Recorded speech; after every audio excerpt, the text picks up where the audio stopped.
Alright, so good morning mga kabiyahid, mga kasoward. At ngayon, hindi tayo nakapasok sa trabaho gawa ng ito, medyo tinatrangkaso ko ngayon. Bali kahapon pa nung mga hapon siguro ay medyo iba na yung naging pakiramdam ko. At pagdating ng gabi, yun, dinalaig na ako ng ubo. Tsaka medyo sinisipo na rin ako mga kabiyahe. Gawa ng mga nakaraang araw, medyo iba yung panahon dito sa amin. Nag-uulan, so medyo nabasa lang tayo nung pag-uwi. Kaya yun, ngayon medyo masama yung pakiramdam ko. Kaya nandito ako ngayon sa rooftop at papainit lang muna ako para sa ganun ay medyo bumalik-balik yung dati kong lakas, para sana itong week na to hanggang sa Miyerkules ay makapasok na ako mga kabiyahe.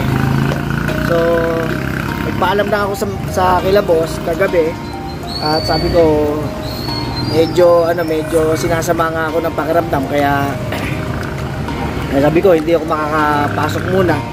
At siyempre salamat kila boss, gawa ng naintindihan nila yung sitwasyon ko, dahil ako nga tinatrangkaso ngayon mga kabiyahe. Kaya nandito lang muna ako sa rooftop para magpainit. Ang oras natin ay 7 na ng umaga mga kabiyahe. Ganoon lang muna ako rito para medyo pagpawisan, para sa ganon ay manumbalik yung ating lakas para makapasok na sa trabaho. Lalakad-lakad lang muna ako mga kabiyahe.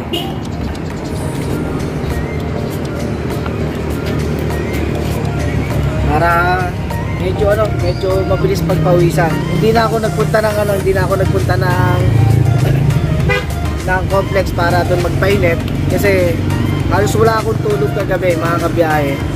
Gawa ng talagang dinadalahik ako ng ubo, ang kati-kati ng lalamunan ko. Kaya met-mea ay gumigising ako para gawa nga ng ubo.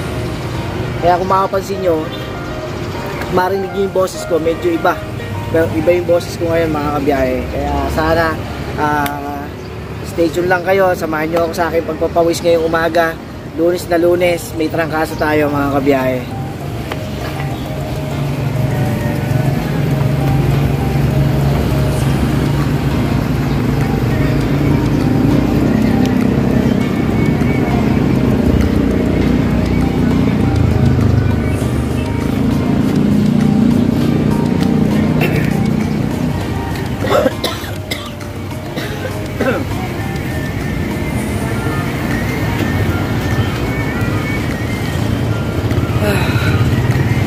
Mahirap pagka may trangkaso. Hirap. Lalo sa ngayon na may pasok yung mga bata. Saka lalong mas mahirap pagka walang tulog. Lambot talaga, nakakapanlambot mga kabiyahe.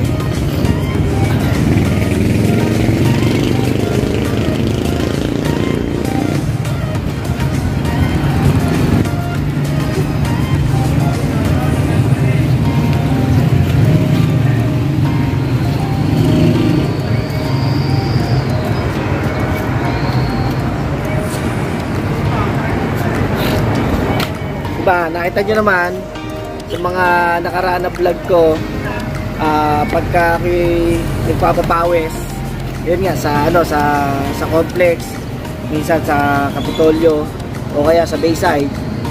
Kaya lang yun nga, dahil sa medyo nalalambot nga tayo ngayon dahil wala nga tulog halos, ay pinabuti ko na dito na lang muna ako sa rooftop magpapawis at magpainit, para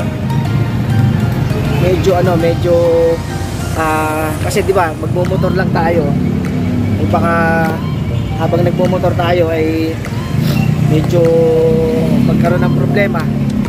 Kaya yun, halos dito na lang muna ako sa rooftop o sa aming bahay dito na muna ako maglalakad-lakad at magpapainit para magpawisan mga kabiyahe. Samahan nyo ako sa aking ginagawa ngayon.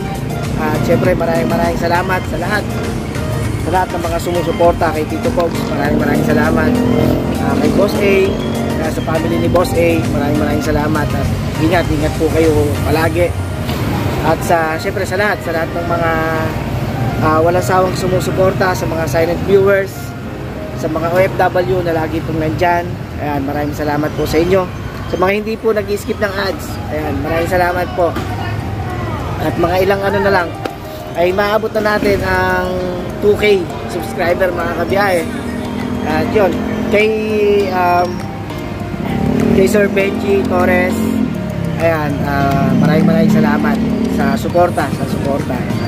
Kay Idol Jobit, ayan, maraming salamat. Kila Idol Jumper Sniper, salamat Idol.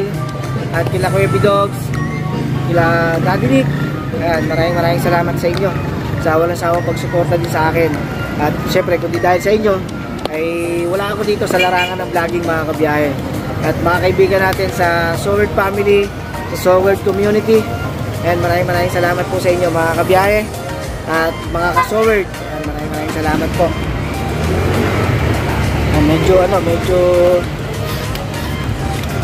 Medyo lumalabas-labas na ng konti yung ating pawis mga kabiyahe. Maganda tong sinyalis na to para makabalik agad tayo sa trabaho at may hatid ulit natin yung anak ni boss sa school. Gawa ng exam nila ngayon, kaya kila Zoe ay good luck sa exam nyo at sana ay perfect ang exam nyo.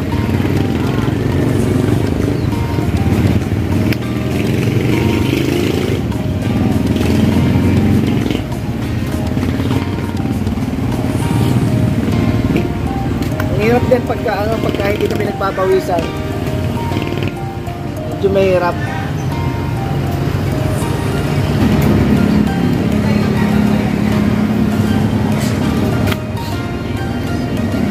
At syempre, yun nga, congrats nga pala sa aking hipag kay Ashley. At yun, okay naman at nanganak na siya kaninang madaling araw. Yun, kahit medyo masama yung pakiramdam nga natin kagabi, inihatid natin sa ospital. At salamat din kay Sir Lian, yung sa mga kaibigan natin sa LMC. Yan, tumulong at nag-asikaso sa hipag ko para maayos kaagad yung kanyang panganganak. CS ang niya ngayon, CS. Napaka cute, napakagandang baby. Napakataba mga kabiyahe. Kaya sa mga susunod na mga vlog ko siguro makikita nyo yun. Sa ngayon ay syempre kailangan muna nilang magpalakas at magpagaling sa LMC. Kaya po siguro mga after 3 days, 4 days, babalik na po sila dito sa bahay para dito naman po sila magpagaling.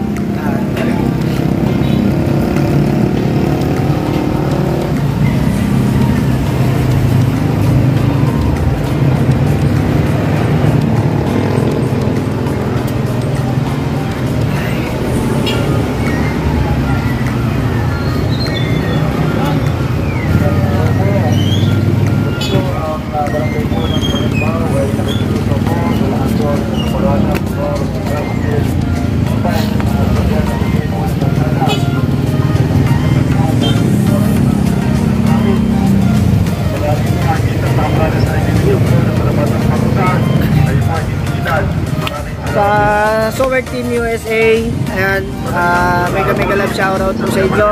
At siyempre sa aking grupo, sa Soward Team Kalbo, ayan, pinangungunahan nila Mami Kay, Daddy Kay, at siyempre kay Idol Jumper Sniper kasama si Idol Jet.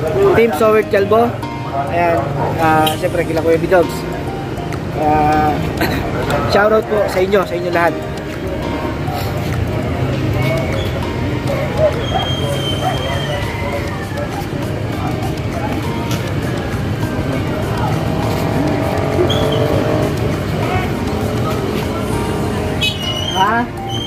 Papakuha ko mamaya.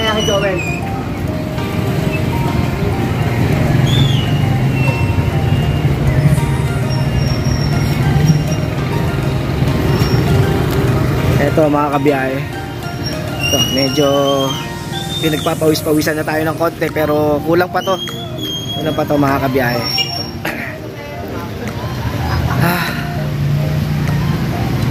Kailangan ko ngayon pagpawisan kasi yun nga, gawa nga ng nung nakaraang linggo ay sumama na rin yung pakiramdam ko.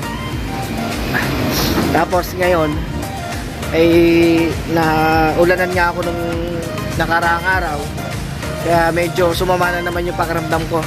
Pero siguro dala na rin siguro ng katandaan to mga kabiyahe. Medyo tumatanda na rin tayo, kaya siguro humihina na yung ating immune system. Kaya ngayon ay sasamantalahin natin yung init para pagpawisan tayo. Kahit papaano ay maibalik natin yung dati nating lakas, dati nating sigla, lalong lalo na sa pang araw-araw para sa pamilya mga kabiyahe. Ang hirap talaga pagka may sakit. Sa lahat ng ayoko kasi, ayun yung ganito na nasa bahay lang. Gusto ko yung may ginagawa, yung laging busy. Kasi pagka gantong may nararamdaman ako, halos ayokong tumigil pa rin sa bahay. Kasi pagka ako'y nasa bahay, lalo lang nang lalambot ako, lalo ako nangihina. Ganon. Kaya gusto ko, kahit medyo masama yung pakiramdam ko, ay pumapasok ko sa trabaho para kahit paano ay hindi naman maano yung katawan natin. Kaya lang ang nangyari nga ito, medyo tinatrangkaso na naman tayo. Kaya nagpaalam na ako kay boss kagabi na hindi na muna ako makakapasok. At gawa nga ng kagabi ay talagang inaapoy ako ng lagnat mga kabiyahe. Tapos hindi pa ako makatulog kasi gawa nga ng sobrang sakit ng lalamunan ko, sobrang kati ng lalamunan ko, kauubo. Lahat ginawa ko na. Uminom ako ng mainit na tubig, uminom ako ng lagundi, syrup, wala pa rin. Nagmumug ako ng maligamgam na tubig na may asin, wala pa rin. Masakit pa rin yung lalamunan ko. Honey, nag-ano na rin ako ng honey, ganun pa rin. Halos saglit lang, tapos maya ito na naman, sasakit na naman, makakati na naman yung lalamunan ko. Kaya halos maya gising ako mga kabiyahe. Halos makakatulog lang ako siguro ilang minuto lang, tapos gigising na naman ako, mawawala yung antok, gawa ng makakati nga yung lalamunan ko, uubo, tapos sinabayan pa ng sipon. Kaya eto, kailangan nating magpapawis ngayon mga kabiyahe.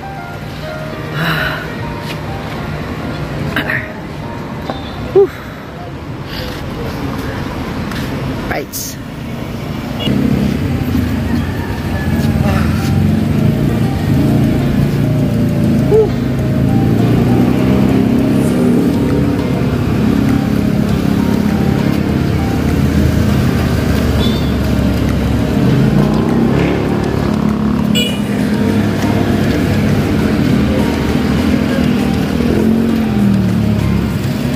Hindi yun dahilan mga kabiyahe kung bakit ilang linggo akong walang vlog.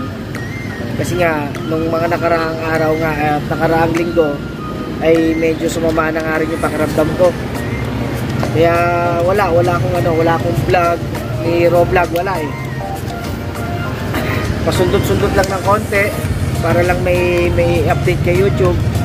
Pero syempre mas maganda pa rin yung kung ano yung gusto ko ipakita sa inyo at gusto kong ipasyal kayo dito sa aming lalawigan. Kaya pinapangako ko mga kabiyahe, pagka medyo ayos-ayos na yung pakiramdam ko at medyo maluwag ang schedule ko sa trabaho, ay babalik tayo sa adventure at babalik tayo sa motovlogging mga kabiyahe. Siyempre gusto ko na ipakita sa inyo kung ano yung magagandang lugar dito sa aming lalawigan, sa lalawigan ng Laguna, tulad ng mga camping site, mga falls, ayan, mga lagaslas, ayan, kung saan may mga libre na pwede kayong puntahan o pwede nyo paliguan, at pwede kayong mag-camping. May mga hot spring, ayan, may mga hot spring dito mga kabiyahe.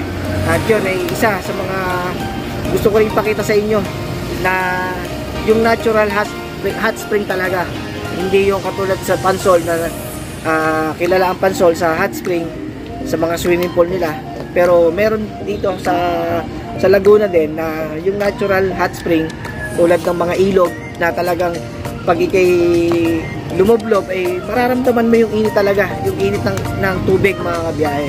Kaya siya natural hot spring. Halos kalapit siya ng Los Baños sa sa Bae. Sa Bae 'yon mga kabiyahe. Kaya stay tuned lang kayo at sana patuloy niyong suportahan at panoorin yung mga vlog ko. Ayan, para lagi kayong updated sa aking mga bagong vlog, kung may mga adventure ako, at para makita nyo at magkaroon kayo ng idea na pupuntahan dito sa Laguna. Kung may gusto kayong puntahan o gusto nyong gawin dito sa Laguna, ay meron kayong idea kung saan yung gusto nyo puntahan at saan kayo makakatipid mga kabiyahe. Lakad lang muna ako ha.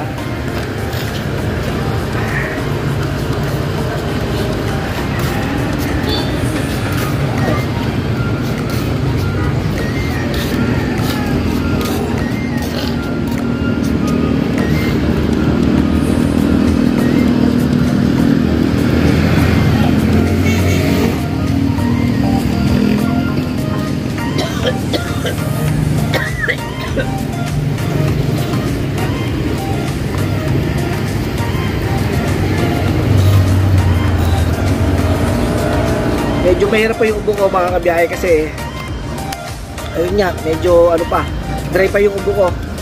Kaya Makate, masakit sa lalamunan.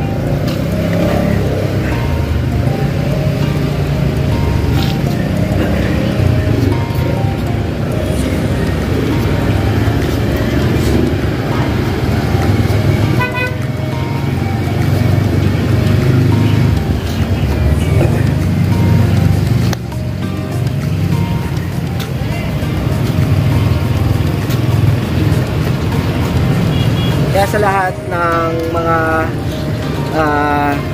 walang sawang sumusuporta sa channel Tito Pogs, ay lubos akong nagpapasalamat at taos puso na nagpapasalamat sa inyo sa walang sawang pagsuporta sa akin, sa hindi pag-skip ng ads. Ayan, at sana maabot na natin yung ating 2K subscriber mga kabiyahe. So tulungan nyo ako mga kabiyahe para makuha ko na yung 2,000 subscriber.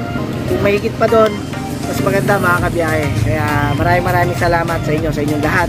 Maraming salamat.